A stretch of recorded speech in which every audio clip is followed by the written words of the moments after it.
Galactic Junk League looks to slap together the spaceship shooter genre of MMO and the gummy ship segments from Kingdom Hearts into a single competitive multiplayer experience. So does their ship fly right, or is it just another hunk of crap to toss onto the pile? I'm Colton from MMOHuts.com, and this is our first look at Galactic Junk League.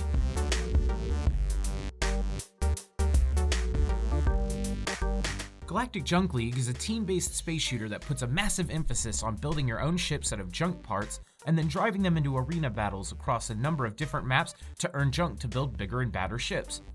The in-game controls and gameplay reminded me a lot of Cloud Pirates, which despite its flaws I thought was pretty fun, even if it can be a little slow, and the unique weapon types and abilities you can activate add a nice change of pace. There's only one game mode as it stands right now, Deathmatch. First to 20 kills wins. If time runs out, the team with the most kills wins. I'd love to see some objective-based play introduced to the game, because after a while I noticed that each match devolved into 1v1 or 2v1 fights happening in a very few distinct locations on a map, as people with smaller and faster ships ran in and duked it out, while the heavy class ships marched in at about half the speed of smell. Giving players an objective to fight over would encourage more team play and promote dynamic team compositions. Also, as far as I've discovered, there's no healing class ships or support ships. It's just a matter of small shooty and medium and shooty and big and shooty. Where Galactic Junk League really shines though is in the Hangar. Here's where you get to build your ships out of all the blocks you've unlocked. You select a class of ship you want to make and then you build from a blueprint, or you can build however you want using the class core as your starting point.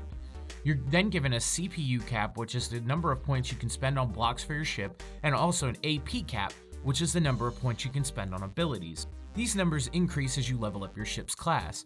Each block you put on your ship has a purpose, and striking a good balance is the key to making a viable spacecraft. I can't stress this enough. I tried a build which focused almost entirely on firepower, the Fistomancer Mark II, and got annihilated before I could really do any damage because I was both slow and poorly armored.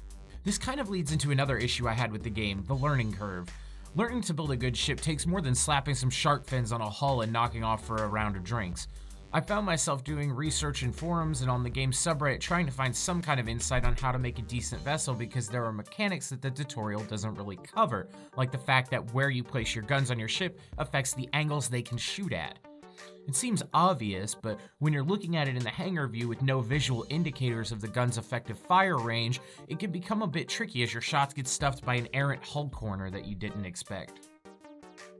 You unlock new blocks and upgrade them using the research function. Junk costs increase as your blocks get more powerful, but junk is pretty easy to come by in this game, especially with how easy it is for everyone to boost XP and junk rates. Do yourself a favor though, invest in Gauss cannons and invest in Gauss Gatling guns. They are busted. Absolutely busted. Galactic Junk League does feature a cash shop, and there are three major things you can buy with your money: pre-built ships, pilot licenses, and space whiskey. Pre-built ship designs feature cool aesthetic parts and are usually built around a theme, whether it's the spaceship sequel to the movie Shark Boy and Lava Girl or this flying pile of copyright infringement. They can all be further customized however you want. The average cost of a ship is about 1,170 currency, which equates to about, brace for it, $30. My apologies if you heard a whistling sound from my microphone as I said that. I think it was the sound of my butthole collapsing in on itself like a dying star. $30? Really, my dude? For a space moped with skulls on it?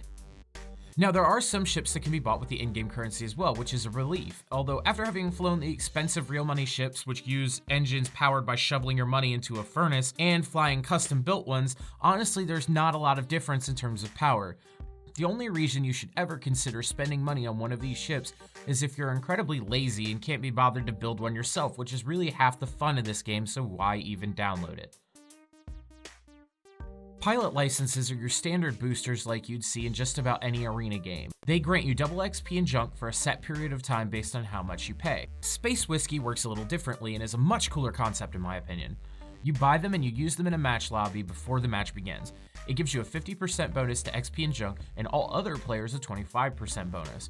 Only 3 whiskeys can be used per match and only 1 per player, but bonuses can get crazy out of hand if everybody's using Space Whiskey.